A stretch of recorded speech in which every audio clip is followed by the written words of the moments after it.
کنگره آورته HDPê li Amedê bidayî bûye hevkarema Abdüselam Akincî de ji wê derê zanyariyam deteme ka çi hatiye kirin di nava kongreyê de. Abdüselam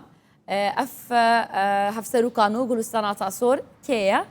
û çi kar kiriye beriya ku bête hilbijartin wek hevserokan nû ya HDPê û çi biryarên din di nava kongreyê de hatin standin.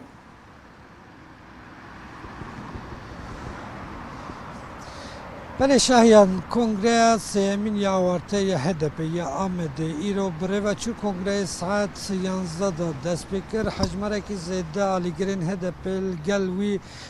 ji delegasyonê hejmerekî zêde kes hebûn li gel wî hevseroka giştî ya HDP Pervîn Buldan jî beşdarê vî kongreya awarte bû di kongreyê de Pervîn Buldanê û gotarekî pêşkeş kir gotarekî gelekî dirêj di wir da û Pervîn Buldanê balê kişand ser desteserkirinên ku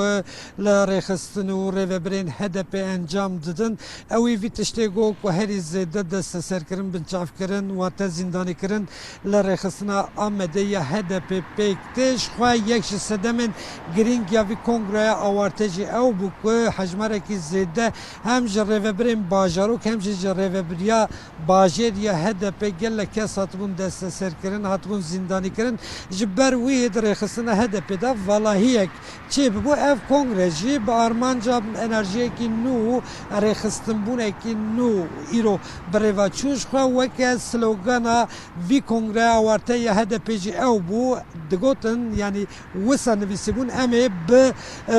rêxistinbûyîna xwe tecrîdê bişkînin û jiyanekî azad û demokratîk ava bikin slogana vî kongreya hanê jî ew bû hevseroka berê ya rêxistina HDP ya Amedê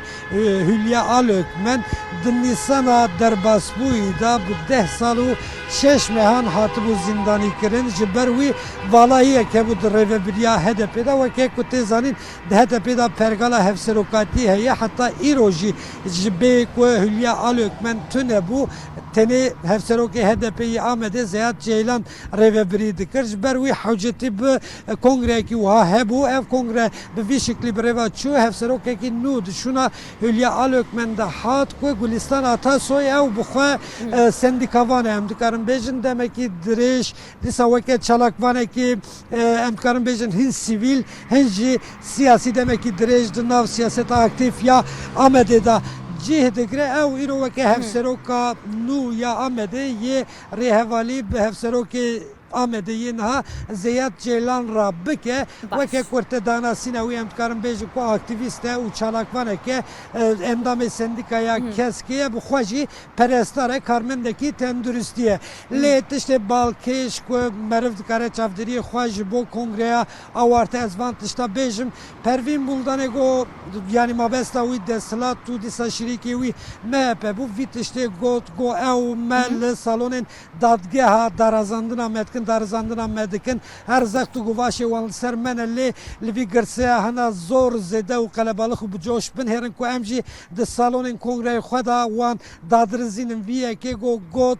heta niha yanî ji destpêka komara Tirkiyeyê ew dadgehên îstîklalê yê ku di destpêka komara Tirkiyeyê da û çi encam çawa bi dest nexistin ew zext û guvaşê ku îro li ser HDP tê kirin evanayê jî encam nedin vî tişta da wî ya balkêş dibêjim pêvê radestê te dikim şahiyan dîsa Pervîn Buldanê amaje bi wî yekê kir heta niha got siyaseta Tirkiyeyê Bakur her rêya wî ji Amedê derbas dibû weke berê ji îro şûn da jî rêya siyaseta hilbijartinên 2023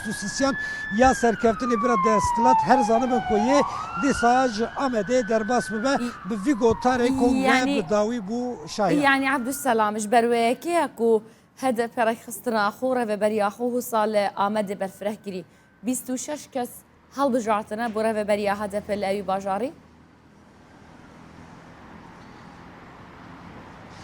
Belê şahiyan yanî di nav giştî hejmerekî zêde partiyên siyasî li Tirkiye ne dibêjim qey hejmera wan li jor sedî ye partiyên Kurdî jî di tev da ew partiya ku herî zêde di rêveberiyê da cih dide jina û partiya HDP ye yanî bi amar em dikarin viya pişt rast bikin di rêveberiya HDP ya rêxistina bajêr ya Amedê da 13 jin û 13 mêr hatin hilbijartin ku ev yekem care ev tiştekî wiha demokratîk demokratik rûdide yanî di rêveberiya rêxistina Amedê ya bajêr ya HDPê da îdî barê jina û mêra yê wekhev be her wiha dîsa temsîliyeta jinê jî em dikarin bêjin ku hatiye astekî ji sedî pêncî di nav rêxistina HDP'de ev jî weke geşedanekî nû weke em bêjin biryarekî nû ye di rêxistinbûna HDP ya Amedê da xisûsen jî ew xanimên yanî bi taybet ew xanimên ku beşdar bûn hin ji delegasyonê hin jî ew xelkên ku alîgirên HDP'ne beşdar bûn ji ber vî yekê jî kêfxweşiya xwe û şanaziya xwe anî ziman Hevserokan nû Gulîstana Tasoy jî dîsa di hevpêvînekî Kurd ya kul min li gel min encam da got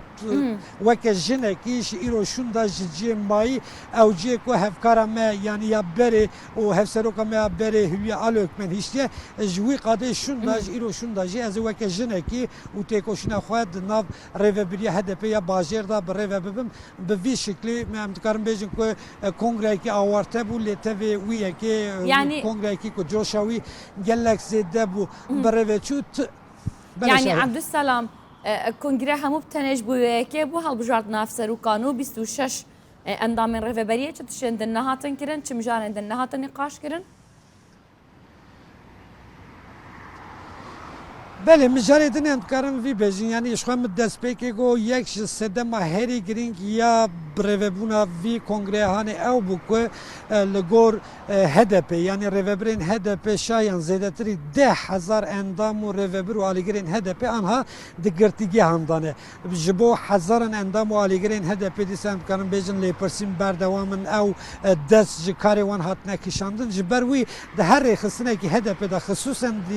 diya şaha Amedê da em dizanın ku valahiye ki mezin hebu yani jibo ku ev her qadeyn ku vala bune wate